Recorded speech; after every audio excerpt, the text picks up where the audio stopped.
Salmo de número 78.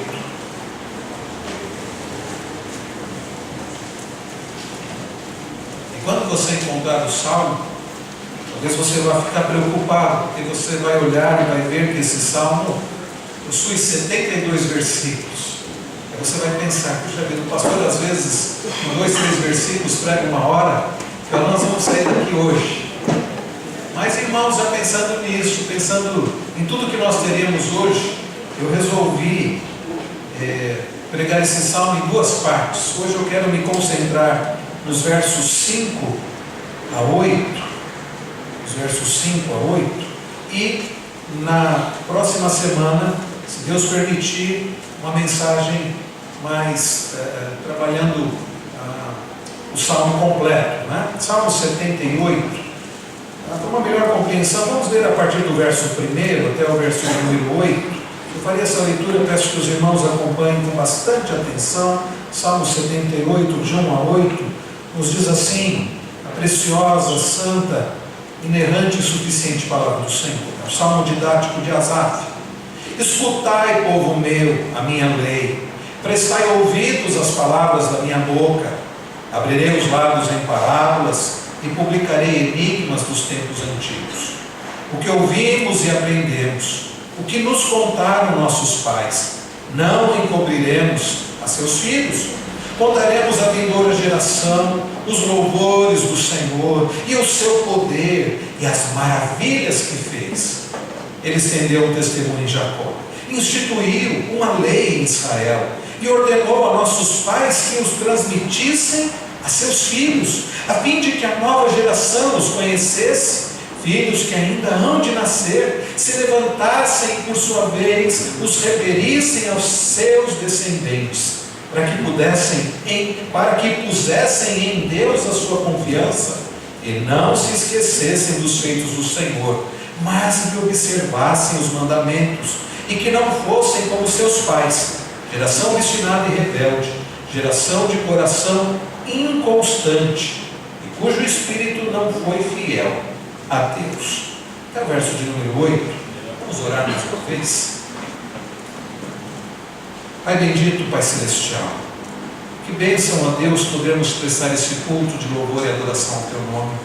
Que bênção participar da ceia do Senhor.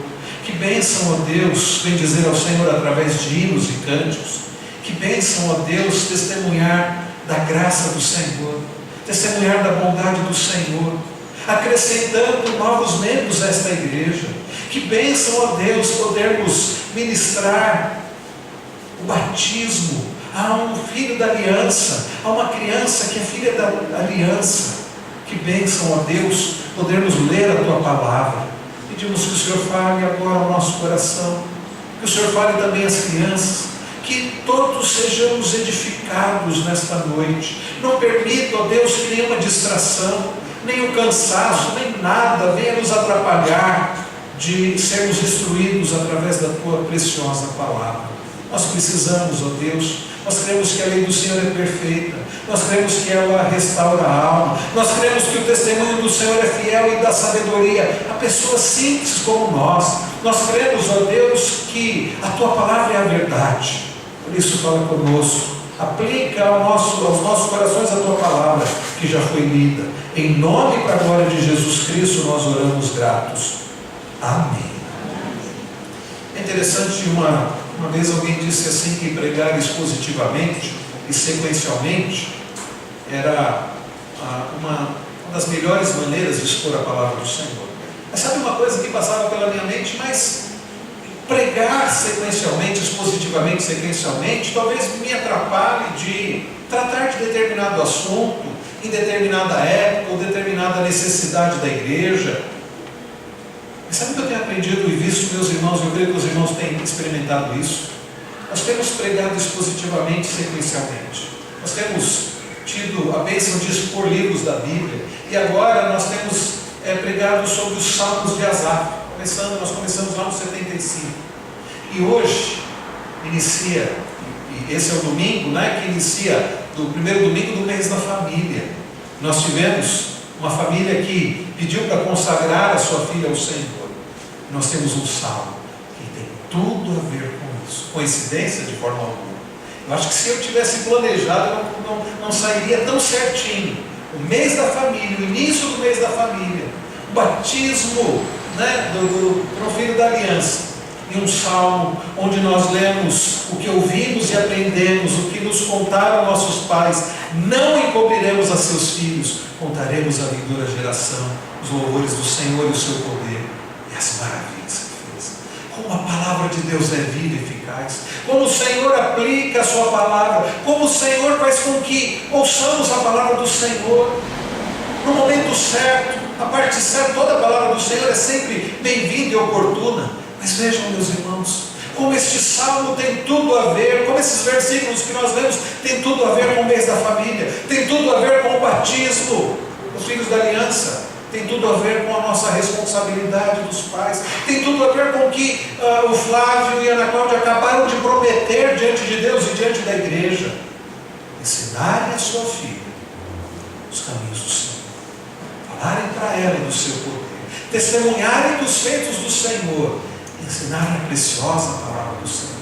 Irmãos queridos, o mês da família é um mês tão oportuno e importante, ainda que durante todo o ano nós devamos levar em consideração a família, a instrução da família, orar pela família, mas no mês de maio nós separamos de forma especial para falar sobre família.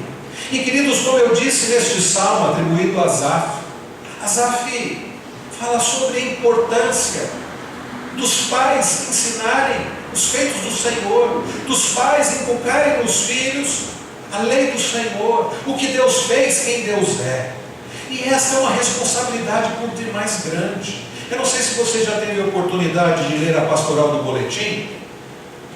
O pastor John MacArthur Jr. escreveu uma parte, aliás, de um dos seus sermões. Eu acho que ele pregou uma série de sermões em 2016 ou 2017. E num dos seus sermões, uma parte do sermão, ele fala sobre isso: pais, a mais poderosa influência na vida de seus filhos. Vocês já pararam para pensar nisso?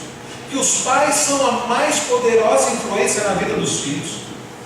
Mais do que, como diz ele, que a cultura. Mais poderosa, como diz John MacArthur aqui no início, do que as amizades. Mais poderosa do que a mídia. Por quê? Porque os pais podem controlar todas essas outras influências, a cultura, as amizades e as mídias. Os pais podem e devem. Aliás, você tem controlado isso. Você tem controlado o que tem chegado ao seu filho. Você tem filtrado o que o mundo diz, o que o mundo ensina. Você tem se preocupado com o que o seu filho tem consumido, o que o seu filho tem assistido. Você tem se preocupado, verificado as influências que os seus filhos estão expostos, a mídia, a cultura, os amigos. Você tem se preocupado e tem verificado quem são os amigos dos seus filhos. Tudo isso nós podemos e devemos controlar. John MacArthur lembra um dos textos mais conhecidos das Escrituras, do famoso Shema, ouve, em hebraico ouve, Deuteronômio 6, ouve Israel, o Senhor nosso Deus é o único Senhor. Amarás, pois, o Senhor teu Deus de todo o teu coração, de toda a tua alma e de toda a tua força, de todas as tuas forças. E Jesus acrescenta lá em Mateus 22, 39, e de todo o teu entendimento. E ele diz mais: e essas palavras que hoje te ordeno estarão no teu coração. Mas Deus, através de Moisés, diz mais: e as ensinarás a teus filhos, e dela falarás, assentado em tua casa, andando pelo caminho, ao deitar-te, ao levantar-te. O que nós aprendemos, queridos, é que nós devemos amar ao Senhor sobre todas as coisas. Nós devemos ensinar isso aos nossos filhos. Nós devemos ensinar-os que só existe um Deus. Ouve Israel, o Senhor nosso Deus é o único Senhor. A idolatria ronda os nossos corações e ronda os corações dos nossos filhos, fazendo-nos acreditar que existem coisas, pessoas, situações que têm mais poder de nos dar felicidade, paz e segurança do que Deus. Isso é uma grande mentira. E nossos filhos precisam aprender a respeito disso, que só existe um Deus. Nós não podemos ter outros deuses diante do Senhor. Nós precisamos entender isso. Nós precisamos amar somente ao Senhor. Nós precisamos ensinar isso aos nossos filhos. Irmãos, John MacArthur diz acertadamente aqui, conforme você pode ver no início da coluna direita, que a história de Israel, francamente, é uma lição sobre os perigos de não ensinar seus filhos, de não ter a lei de Deus dominando os seus filhos, de não ensiná-los, de não falar sobre a palavra de Deus quando você se sentar, andar, deitar, quando você se levantar. Quando nós olhamos aqui para o Salmo 78, nós vemos que Asaf divide esse salmo, poderíamos citar 4 blocos. Quando nós olhamos, nós não lemos a partir do verso 9, mas a partir do verso 9 ele vai falar dos filhos de Efraim. Ele vai citar, meus irmãos, como o povo de Deus falhou em não ensinar os seus filhos sobre os feitos do Senhor, sobre o seu poder, sobre as maravilhas que Deus fez. Ele vai mostrar como o povo de Deus falhou numa tarefa que é uma tarefa grande, árdua, mas muito importante, de amar a Deus sobre tudo, de levar os nossos filhos a amar ao Senhor sobre tudo, através do ensino da palavra do Senhor. Mas abaixo aqui na mensagem do boletim, ele diz: toda aquela primeira geração fracassou em sua paternidade. Foi-lhes dito o que fazer para se proteger. O que eles deveriam fazer para se proteger? Ensinar a palavra de Deus aos seus filhos. João MacArthur diz acertadamente: era uma responsabilidade em tempo integral, era uma responsabilidade sem folga. Para nós pais, não existe feriado, não existe descanso na tarefa de ensinar nossos filhos que só existe um Deus e que eles devem amar a este Deus único e verdadeiro sobre todas as coisas. O povo de Deus falhou, o povo de Israel no passado falhou, não ensinaram, não desempenharam essa tarefa. E diz mais, no finalzinho, e não apenas ensinar a teoria, mas ensinar pelo exemplo, amar o Senhor teu Deus com todo o teu coração, com toda a tua alma, com todo o teu poder. E nós? Quando você estava ouvindo o Flávio e a Ana Cláudia responderem aquelas perguntas, você se lembrou quando você respondeu aquelas perguntas, quando você consagrou os seus filhos ao batismo? Eu sempre que assisto, que participo de um batismo, que ministro um batismo, eu me lembro exatamente que eu respondi aquelas mesmas perguntas. E eu me lembro, irmãos, que por vezes eu tenho falhado em não exercer essa tarefa que é de tempo integral, de ensinar aos meus filhos que só existe um Deus e que eles devem amar ao Senhor sobre todas as coisas. Enquanto eu estudava sobre esse salmo, eu tive contato com um artigo do pastor David Anoedi, difícil até falar o nome dele, e ele escreveu um artigo cujo título é Use a Palavra na Criação dos Seus Filhos. E ele vai mostrar, irmãos, 5 propósitos, olhando aqui dos versos 5 até o versículo de número 8, para ensinarmos a palavra do Senhor para os nossos filhos. É verdade que o Senhor Deus do céu proveu graciosamente sua palavra, seu testemunho, sua lei, seus mandamentos. Nós temos a palavra do Senhor, e Deus proveu como uma estratégia e conteúdo fundamental para a criação dos filhos. Vejam aqui o verso 5, ele estabeleceu um testemunho em Jacó, instituiu uma lei em Israel, e ordenou a nossos pais que os transmitissem a seus filhos. Nós temos, queridos, a palavra do Senhor. Nós temos, meus irmãos, a lei do Senhor. Nós temos, meus irmãos, a vontade do Senhor. Nós temos, meus irmãos, aquilo que Deus deixou para nós, que nós devemos transmitir aos nossos filhos.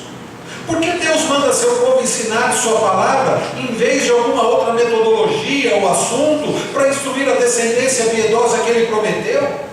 Por que não videogames, que são tão populares nos nossos dias? Por que não escolas públicas ou particulares?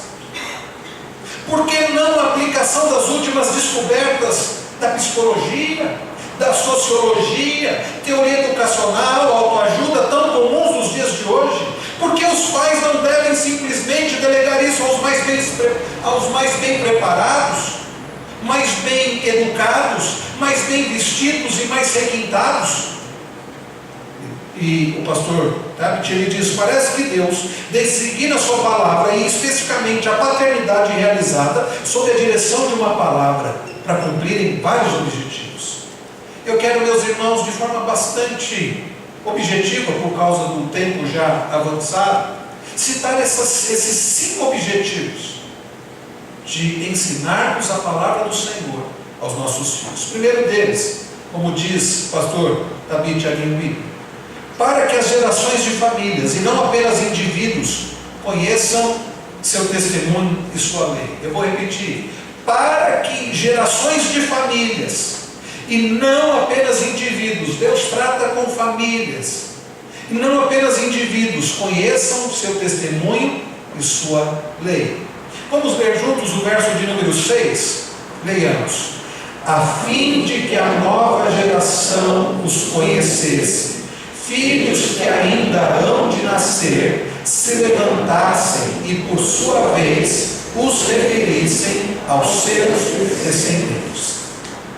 Primeiro, meus irmãos, nós lemos lá no conhecido verso 3, o que ouvimos e aprendemos, o que nos contaram nossos pais. Verso 5, não encobriremos a seus filhos, contaremos à vindoura geração os louvores do Senhor e o seu poder e as maravilhas que fez.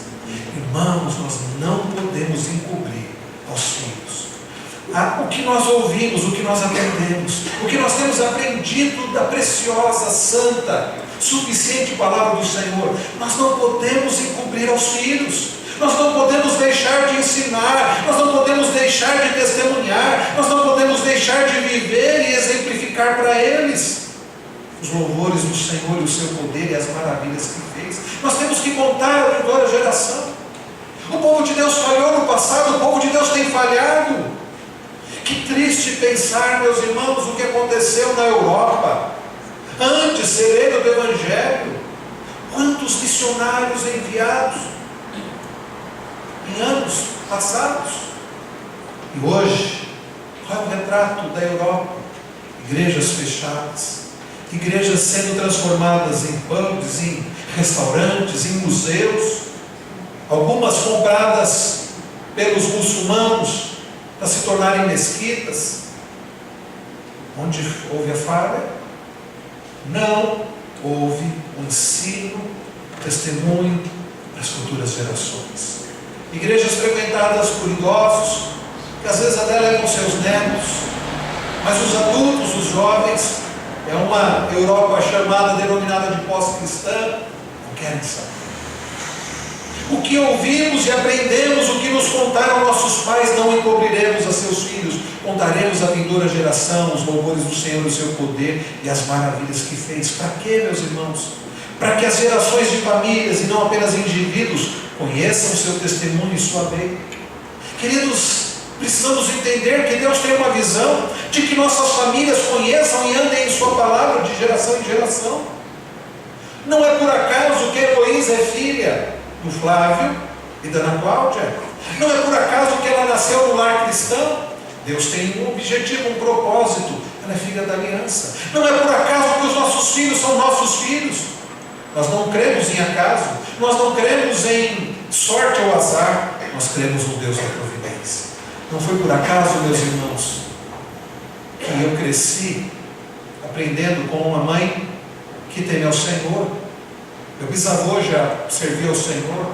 Meu avô, diácono da igreja presbiteriana independente, lá no sul de Minas, faleceu na escadaria da igreja, indo para o culto. E ali teve um ataque cardíaco fulminante na escadaria da igreja. Aprendeu a ler na Bíblia. Se você escrevesse letra de mão, ele não conseguia ler. Mas a letra aqui, que é usada na Bíblia, né? Ele conseguia ler. Servia, amava ao Senhor. Não é por acaso que minha mãe foi instruída nos caminhos do Senhor e, pela graça de Deus, eu também. Nós não cremos em acaso. Não é por acaso, meus irmãos, que meus filhos são meus filhos. Eu creio de todo o coração, apesar de mim, apesar da minha esposa e apesar dos meus filhos, que Deus, na sua suficiente graça, tem propósito salvador para os meus filhos. Porque nós não cremos em acaso. Eles não estão na família, numa família cristã por acaso. Eles não estão ouvindo a palavra do Senhor por acaso. Eles não estão sendo instruídos da palavra do Senhor por acaso. Eles não estão sendo educados na palavra do Senhor, sendo trazidos à igreja por acaso. Nada disso acaso. É propósito de Deus. Nós não podemos deixar de ensinar nossos filhos na palavra do Senhor. Deus planejou a família como a única instituição que deve levar avante esse propósito, que inclui múltiplas gerações. O único, meus irmãos, conjunto consistente de relacionamentos que alcança as gerações são os relacionamentos avós, pais, filhos, netos. Avós, pais, filhos, netos. É interessante que Timóteo é um exemplo. Não sei se você se lembra lá de 2 Timóteo, quando Paulo diz assim: pela recordação que guardo de tua fé sem fingimento, a mesma que primeiramente habitou em tua avó Loide e em tua mãe Eunice, estou certo de que também em ti.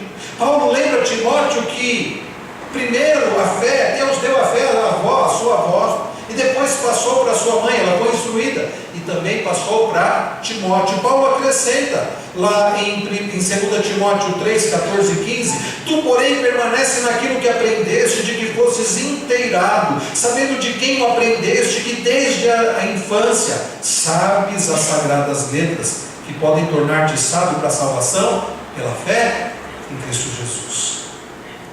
Bens, propósito, Lloyd, Eunice, Timóteo, os filhos de Timóteo, gerações. E Deus vai abençoando, Deus vai instruindo, Deus vai salvando gerações. Povo que Ele escolheu, nação santa, raça eleita, povo de propriedade exclusiva de Deus. É interessante o cântico que nós cantamos, baseado lá em 1 Pedro, capítulo 2, que Pedro não fala sobre indivíduos.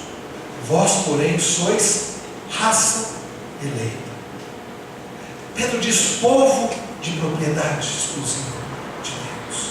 Isso deve, meus irmãos, encher o nosso coração de alegria, de esperança, em relação aos nossos filhos, porque Deus trabalha com o povo, com famílias, Deus abençoa famílias. Então, em primeiro lugar, meus irmãos, nós devemos instruir nossos filhos através da palavra, porque Deus tem propósito com gerações, não apenas com indivíduos isoladamente. Mas em segundo lugar, meus irmãos, devemos instruir nossos filhos através da palavra do Senhor, para que nossos filhos ponham sua confiança, não em pessoas, não em si mesmos, não no mundo, não no dinheiro, não em bens materiais, mas para que os nossos filhos depositem a confiança deles no Senhor. Vamos ler juntos, irmãos, o início aqui do verso 7, leiamos. Para que pusessem em Deus a sua confiança. Para que pusessem em Deus a sua confiança. Aqui, meus irmãos, a sabe que está sendo muito claro. O que ouvimos e aprendemos, o que nos contaram nossos pais, não encobriremos aos filhos. Nós contaremos às futuras gerações dos louvores do Senhor, do seu poder, das maravilhas que fez. Nós vamos ensinar. Ele estabeleceu um testemunho em Jacó, instituiu uma lei em Israel, como ele diz no verso 5, ordenou a nossos pais que os transmitissem aos seus filhos, para que eles conhecessem ao Senhor, como diz no verso 6, como ele diz no verso 7, para que pusessem em Deus a sua confiança. Como pais cristãos, temos posto a nossa esperança no Deus vivo, Salvador. Não temos, irmãos, maior alegria do que esta, a de ouvir que nossos filhos andam na verdade, conforme João diz lá, 3 João, capítulo 4. Não há maior alegria para um pai do que contemplar o seu filho servindo ao Senhor, do que contemplar o seu filho confiando de todo o coração no Senhor. Não há dúvidas de que é muito bom para um pai ver o filho com saúde, ver o filho bem sucedido em termos de emprego, em termos econômicos, ver o filho tendo uma vida confortável. De fato é bom ver o filho num bom casamento, ver o filho numa boa situação, mas nada se compara ao fato de contemplarmos nossos filhos confiando no Senhor de todo o coração, ainda que solteiros, ainda que com parcos recursos, ainda que passando dificuldades. Não há nada que traga mais segurança para o coração do pai em relação ao filho. Contemplar o seu filho confiando no Senhor de todo o coração. Sabe por quê?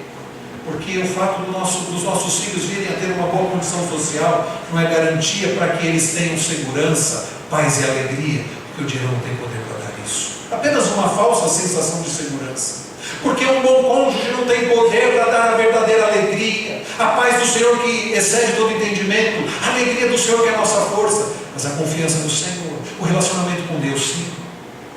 Então, meus irmãos, para que os nossos filhos confiem no Senhor, nós temos que gastar o nosso tempo, a nossa energia. Nós temos, meus irmãos, que ensinar a palavra do Senhor para eles. Nossos filhos têm crescido, talvez pelo nosso ensino errado, talvez pelo nosso exemplo errado, têm crescido aprendendo que precisam confiar no dinheiro, porque eles olham o pai e a mãe e veem como o pai e a mãe ficam desesperados por questões financeiras, vem o pai e a mãe se matando de trabalhar, vem o pai e a mãe depositando a confiança em coisas.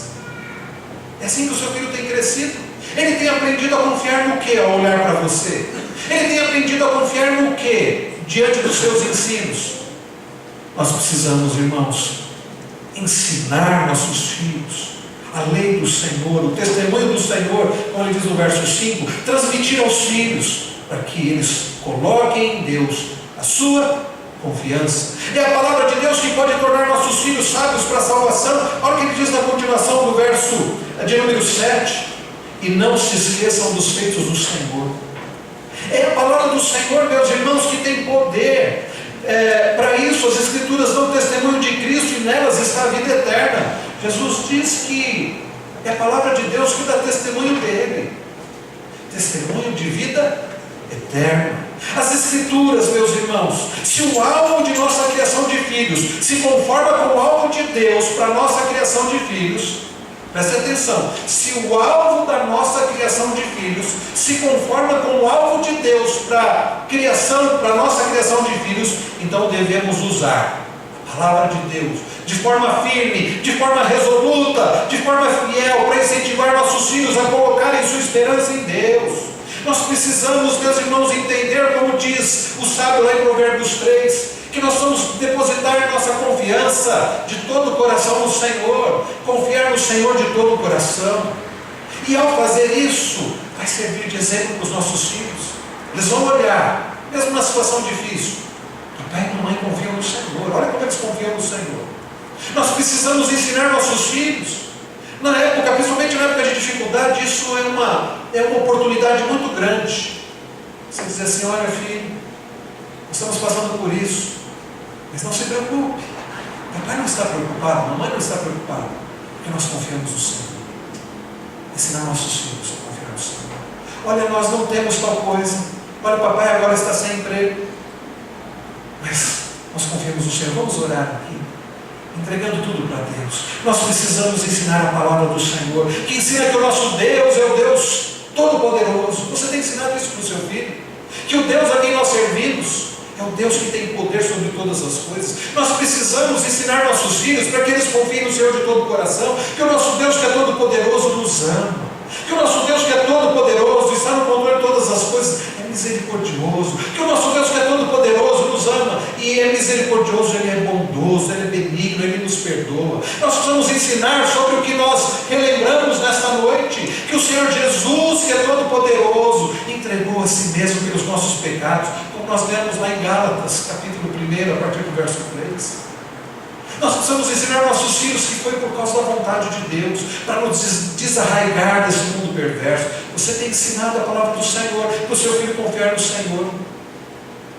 Terceiro lugar, meus irmãos, nós precisamos ensinar nossos filhos a palavra do Senhor, para que os nossos filhos não se esqueçam das obras do Senhor. É a continuação do verso de número 7. E não se esqueçam dos feitos do Senhor. Quando nós lemos os versos 9 e 10, fala dos filhos de Efraim. Olha que coisa terrível. Os filhos de Efraim, embora armados de arco, bateram em retirada no dia do combate. Não guardaram a aliança de Deus, não quiseram andar na sua lei.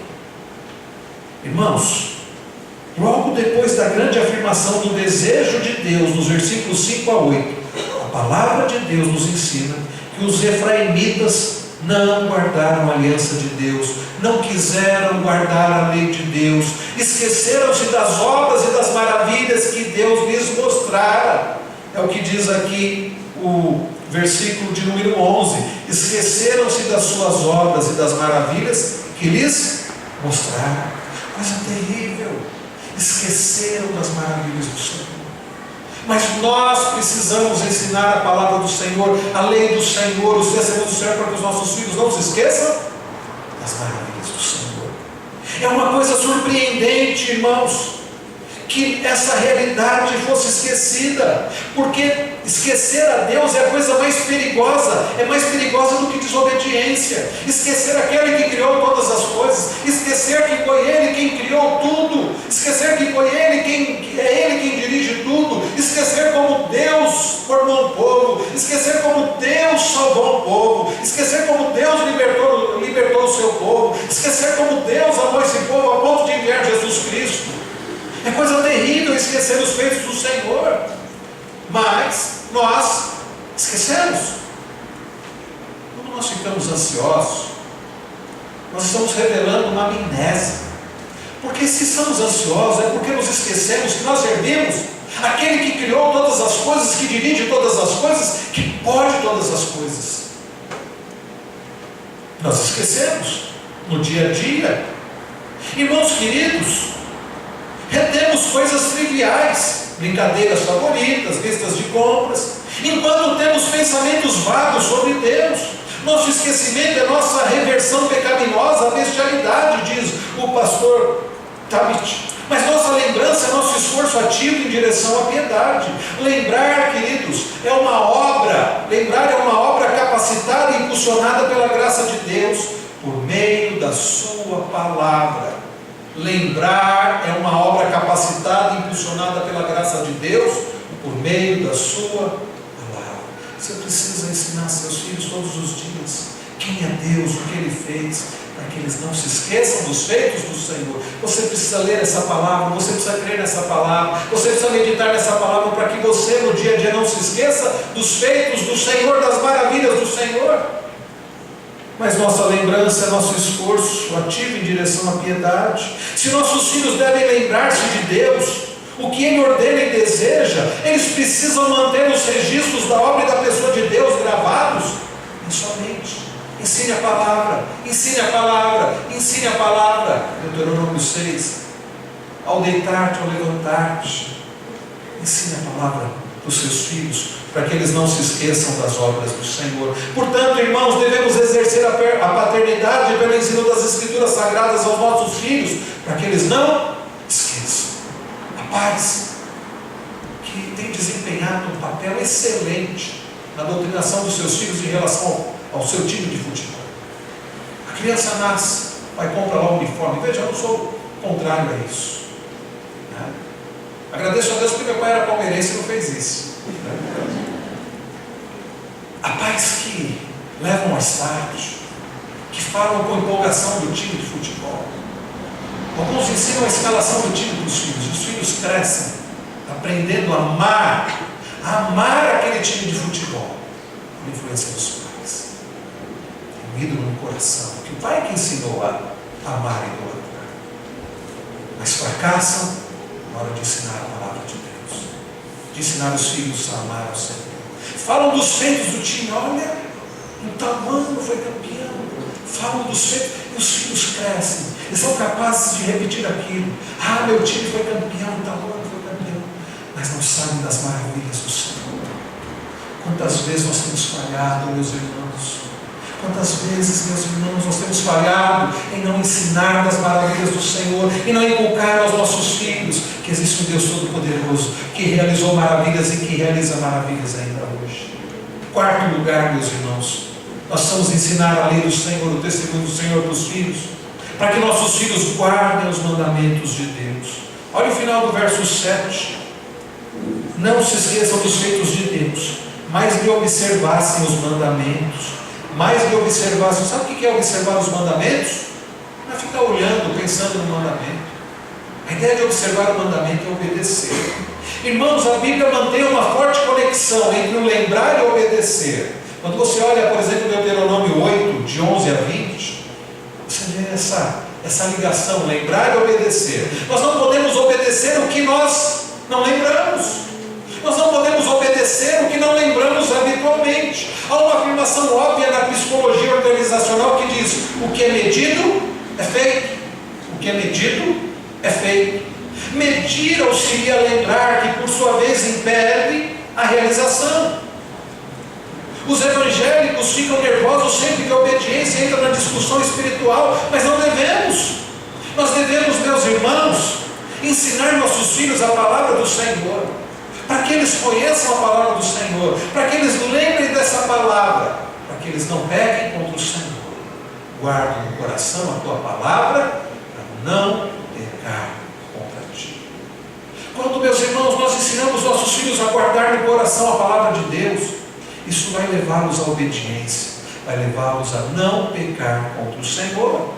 Irmãos queridos, nós, tão naturalmente quanto esperamos que nossos filhos nos obedeçam, devemos esperar que obedeçam a Deus e exortá-los a isso, não por causa de justiça, mas por causa de amor. Alguns até que ficam assim: se você fizer isso, Deus vai te castigar, e não ensinam a graça de Deus no lar.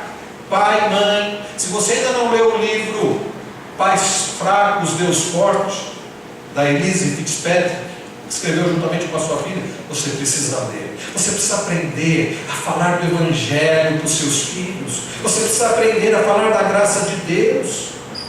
3 vezes o Senhor disse aos seus discípulos: se me amais, guardareis os meus mandamentos. Está lá em João 14, 15, no verso 21, no verso 23, tudo lá do capítulo 14. Se me amais, guardareis os meus mandamentos. Nós temos que ensinar nossos filhos a obedecerem por amor, não é porque, se você obedecer, se você desobedecer, Deus vai te castigar. Se você obedecer, Deus vai te abençoar. Igual nós fazemos: se você obedecer, eu vou te dar um presente. Se você desobedecer, eu te dou castigo. Nossos filhos por vezes crescem vendo a Deus dessa forma: se obedecer, ele abençoa; se eu desobedecer, ele castiga. Não, nós temos que ensinar que o nosso Deus, ele é um Deus todo-poderoso e todo-amoroso, que apesar de nós, dos nossos pecados, ensinar nossos filhos que apesar deles serem pecadores e que eles vão errar, que eles devem confiar no Deus que é todo-poderoso e todo-amoroso. Ensinar sobre a graça de Deus para que eles amem ao Senhor de todo o coração, e não obedecer por medo ou por quererem ganhar alguma coisa. A obediência é o fruto excelente de uma raiz de amor. Havendo ensinado nossos filhos a colocarem sua confiança no Senhor, por meio da fé em Cristo, não ousamos torná-los pequenos antinomianos. Sabe aquela ideia: eu preciso obedecer, senão Deus vai me castigar. Não, meus irmãos, negando o lugar do mandamento da lei da obediência em seguir o Salvador, queremos que eles sejam santificados na verdade. A palavra de Deus é a verdade. Queremos que eles sejam conformados pela graça de Deus, mediante a fé, a semelhança do Salvador Jesus Cristo. Você deseja isso para o seu filho? Que ele se torne cada dia mais parecido com Cristo? Se você deseja isso, se você deseja que ele ame ao Senhor, que ele obedeça ao Senhor por amor, ensine a palavra do Senhor. Precisamente, meus irmãos, porque o Senhor Jesus Cristo é a nossa santidade. Queremos que nossos filhos sigam a santidade por meio da fé e obediência, motivados por graça. Mas em quinto e último lugar, queridos, para que nós devemos ensinar a palavra do Senhor? Para que nossos filhos não sejam obstinados e rebeldes, mas sim sejam firmes. Olhem comigo o verso 8. Vamos ver juntos? Verso 8. E que não fossem como seus pais, geração obstinada e rebelde, geração de coração inconstante, e cujo espírito não foi fiel a Deus. O que você quer para o seu filho? Que ele tenha um coração obstinado, rebelde? Se você não quer isso, ensine a palavra do Senhor. Meus irmãos, que vejamos nossos filhos andando na verdade, e nunca se desviando nem para a esquerda nem para a direita, nunca tenham um coração frio, nunca sejam tentados pelas canções sedutoras do mundo, nunca caiam no laço do diabo. Oramos, meus irmãos, assim. Você ora por isso, eu creio, mas devemos também ensinar a palavra de Deus com essa esperança e visão de firmeza e fidelidade. A nossa oração não invalida a nossa ação. Talvez você tenha sido diligente na tarefa de colocar os seus filhos diante do Senhor em oração. Talvez você esteja sendo diligente em termos de orar pelos seus filhos. Talvez nem isso, eu não sei. Mas deixa eu dizer uma coisa para você. Você deve sim orar pelos seus filhos. Mas orar e não trabalhar por isso é até tentar a Deus. Senhor, salva o meu filho. Senhor, faça com que o meu filho cresça nos caminhos do Senhor. Senhor, faça com que o meu filho alguém que ame ao Senhor e seja parecido com Cristo. Mas eu não estou disposto a ensinar a palavra, eu não estou disposto a dar um bom exemplo, eu não estou disposto a fazer a minha parte. Que isso? Nós precisamos, meus irmãos, ensinar a palavra para que eles não sejam obstinados, para que eles não tenham o coração frio. A exortação de Hebreus 3, 12 a 14 se aplica muito bem à criação de filhos. Sabe o que diz Hebreus 3, 12 a 14? Tende cuidado, irmãos, jamais aconteça haver em qualquer de vós perverso coração de incredulidade, que vos afaste do Deus vivo. Pelo contrário, exortai-vos mutuamente cada dia, durante o tempo que se chama hoje, a fim, diz o autor de Hebreus, de que nenhum de vós seja endurecido pelo engano do pecado, porque nos temos tornado participantes de Cristo, e se de fato guardamos firme até o fim a confiança que desde o princípio tivemos.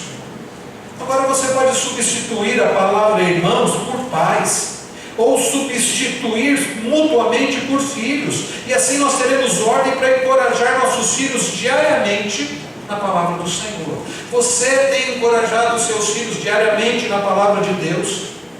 Irmãos, que o Senhor nos torne fiéis no ensino de sua palavra aos nossos filhos, que aquilo que foi perguntado aos nossos irmãos ainda há pouco, se eles prometiam ensinar a filha os caminhos do Senhor, nos faça lembrar que nós temos que fazer a mesma coisa. A má notícia para nós é que nós não somos diferentes dos efraimitas, nós não somos diferentes do povo de Deus do passado. Nós falhamos, por vezes nós não ensinamos nossos filhos, por vezes nós não ensinamos através da palavra, nem pelo exemplo. Sabe qual é a boa notícia? É isso que me fez ter esperança e ânimo para trazer essa mensagem, pregar essa mensagem para os irmãos e para o meu próprio coração. É que nós temos um Deus que é misericordioso, é que nós temos um Deus que é gracioso, é que nós temos um Deus, meus irmãos, que pode usar pessoas falhas, pessoas débeis como nós, para a glória dele e para o bem do nosso filho. Olha o que diz o verso 38. Aliás, a partir do 37, porque o coração deles não era firme para com ele, nem foram fiéis à sua aliança. Olha que maravilhoso o verso 38. Ele, porém, que é misericordioso, perdoa a iniquidade e não destrói. Antes, muitas vezes, desvia a sua ira e não dá largas a toda a sua indignação.